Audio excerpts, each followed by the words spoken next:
What's up everyone, it's Trainer Dell, and in this video I have for you my Trynn and Silvar commander deck profile. These are the partner commanders from Ikoria. The Precons just came out, and I'm just super excited to get new product and just new cards in general. I wanted to go with this partner pairing because I kind of wanted to play the aristocrat style. I think it was a really cool. Human Tribal is alright. But I think it's funny how this deck can build up advantage and do things and then, bring out a bunch of humans and Silvar just eats them. I just thought it was pretty funny.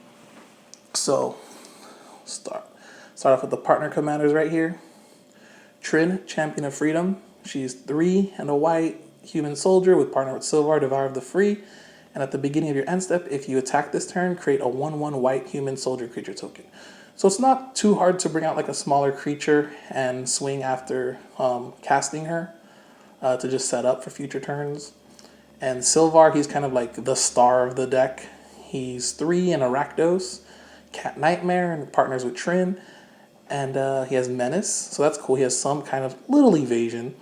But mostly he's just there to sacrifice a human, and you put a +1/+1 counter on him, and it gains indestructible till end of turn. So these are the partner commanders I really wanted to play in this deck. And before the decks got released, I got a few cards off Card Kingdom to kind of like upgrade it a little bit, not too expensive and stuff. So a lot of this is just budget options.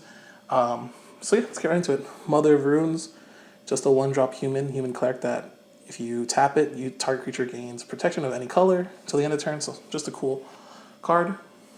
Champion of the Parish. Just whenever another human enters the battlefield under your control, you put a +1/+1 counter on it.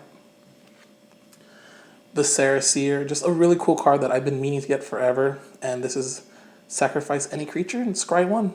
So I was so happy to pull this in like my first pack of Ikoria when I bought some stuff. But Dranith, Magistrate, and your opponent can't cast spells from anywhere other than the hands.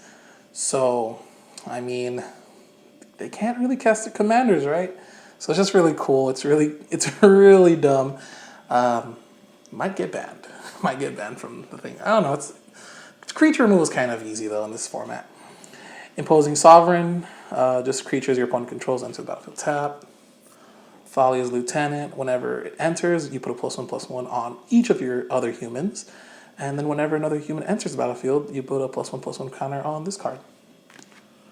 Knight of the White Orchard, just really happy they reprinted this and gave this card, that first strike. But the best part is when it enters the battlefield, if an opponent controls more lands than you, you can search for planes and put into the battlefield and shuffle your library. And the planes does not come in tapped, so that's really cool. Priest of the Forgotten Gods, it's alright. It's not the best card, I think. I haven't had the best luck with it, obviously, but it has an effect where you tap it, sacrifice 2 other creatures, so a lot of them, most of the times it's just the tokens, and any number of target players each lose 2 life and sacrifice a creature, so that's alright. You add 2 black mana and also draw a card. Zulaport Cutthroat and Cruel Celebrant, they're just kind of here for the whenever they die or another creature you control dies, then yeah, each opponent loses a life and you gain a life. So it's just a way to drain the opponents out. Mentor of the Meek, because you're going to be creating a few 1/1 tokens or whatever, then, well, you just pay 1 and draw a card. Verge Rangers, a new awesome card in this set. First strike, you may look at the top card of your library at any time, and as long as your opponent controls more lands than you, then you can play any cards from the top of your library, or play lands from the top of the library. Just way to get back advantage and get back into the game, especially in white. Thalia, she's just here to have creatures with non-basic lands your opponent's control enter the battlefield tap. Fiend Hunter, mostly here with the combo with the Angel of Glory's Rise. I believe that's the card's name. It's somewhere. I'll show it to you. But when it enters the battlefield, you may exile another target creature, and when it leaves, the exiled creature comes back. So I'll put this aside to show you the combo. Yeheni, because he's really good in any basic like sacrifice deck. It has haste, but whenever another creature an opponent controls dies, you put a +1/+1 counter on it. And you can sacrifice another creature to gain indestructible. So it's just another sack outlet. Judith, she makes all the little tokens gain a +1/+0, basically, or any other creatures really. Other creatures get that power boost. And whenever a non-token creature you control dies, Judith deals 1 damage to any target. So just supplemental damage. Mayhem Devil, kind of like Judith, but a little bit better because it's whenever a player sacrifices a permanent, even your opponent's, then he can deal 1 point of damage to any target. Captivating Crew, Jack Sparrow as I like to call him. You can gain gain control of a target creature, untap it, it gains haste, and you give it back at the end of the turn. But basically, we're sacrificing things, so we're going to take it and sacrifice it. Pitiless Plunderer. Whenever another creature you control dies, you create an artifact token treasure. So just really cool. Disciple of Bolas. Whenever it enters the battlefield, sacrifice another creature. You gain X life, draw X cards, where X is that creature's power. Species Specialist. A really new, cool card where when it enters the battlefield, you choose a creature type. And whenever a creature of the chosen type dies, you may draw a card. So we want to call out humans. We want to choose that. And just sack our human tokens or whatever and just draw cards. Titan Hunter. At the beginning of each player's end step, if no creatures died this turn, Titan Hunter deals 4 damage to that player. So that's really cool because sometimes if there's board stalls or whatever, no one wants to swing out, the 4 damage just keeps increasing and increasing. But, you have this sacrifice outlet with 1 in a black and you gain 4 life. So if you need to, you can sack something so you don't take 4 damage, you gain 4 life. Garna, the Blood Flame, just really cool flash. Other creatures you control have haste, but when it enters the battlefield, return to your hand. All creature cards are put into the graveyard from anywhere this turn. So you just get back, if you sacrifice your creatures that are non-tokens and whatnot, obviously, they just go right back to your hand. And yeah, there's a card, Angel of Glory's Rise. Flying, when it enters the battlefield, exile all zombies, and return all humans from your graveyard to the battlefield. So Fiend Hunter in this, and any sack outlet to sacrifice this card, and any card that deals damage or drains your opponent, it just will take them out. It basically wins the game. And so that's the one little win condition other than Silvar getting in commander damage because he can get pretty big and protected.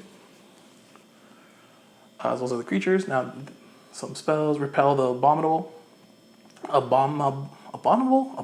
I'm not going to say that correctly.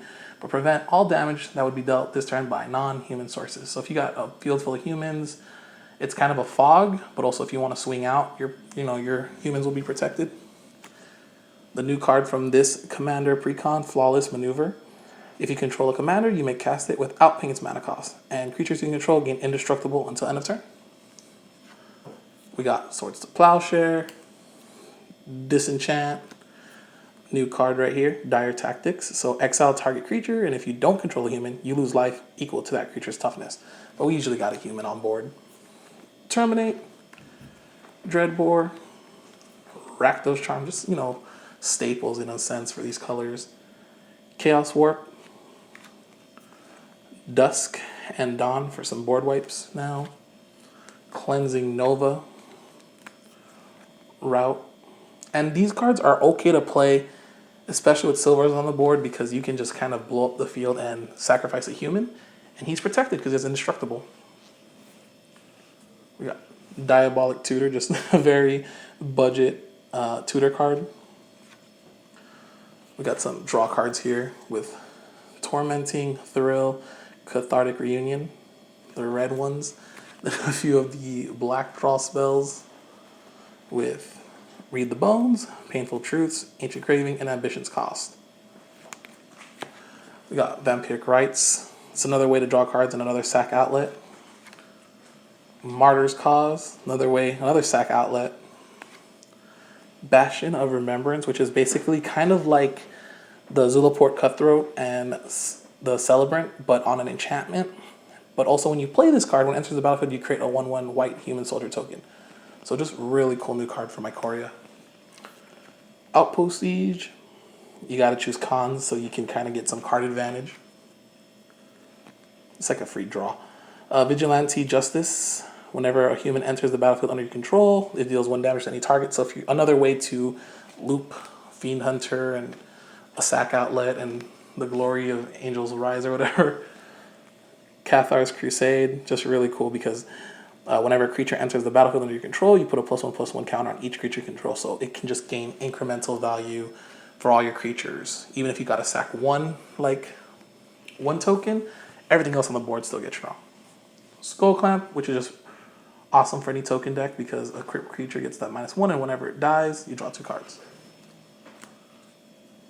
We got the Wayfarer's Bauble, and we got the ramp stuff going on. We got Soul Ring, Mind Stone, Arcane Signet, Rakdos Signet, Orzhov, Boros, Commander Sphere, Mardu Banner, and I like to play Mana Geode, so I took out that one card, the Bonner's Ornament, for this. And then Crystal Ball, because your boy too broke to get another Sensei's Divining Top for this deck. So it's the ramp here, and just another card to like filter your draws through. And for the lands, I'll just go quickly. Command Tower, Unclaimed Territory, Exotic Orchard, Path of Ancestry, Nomad Outpost, the Temple of Silence, Scoured Barrens, Temple of Triumph, Windscarred Crag, Battlefield Forge, Temple of Malice, Bloodfell Caves, Shadowblood Ridge, Smoldering Marsh, Myriad Landscape, Evolving Wilds, Ash Barrens, Castle Ardenville. Just, I think, really good in this deck because you can create more white creature tokens. What is this? 1, 2, 3, 4, 5, 6, 7, 8 planes of a Juka Bog, and I think 5. 1, 2, 3, 4, 5 swamps. Castle Embreth, in case you got a full board of human tokens or whatever, just power them up. And then 3 mountains. So that's basically my new commander deck. Can't wait to try it out. Been playing a little bit, test playing with my friend Marlon here. He got some of the other ones, the Otrimi and the what is it? Kestrel? Whatever, I can't even remember. Catherall. So yeah, and again, thank you so much. 500 subscribers. So happy to have finally hit that milestone. And yeah, comment, like the video if you like it, subscribe if you haven't. But of course, thank you so much. Have a nice day. Peace.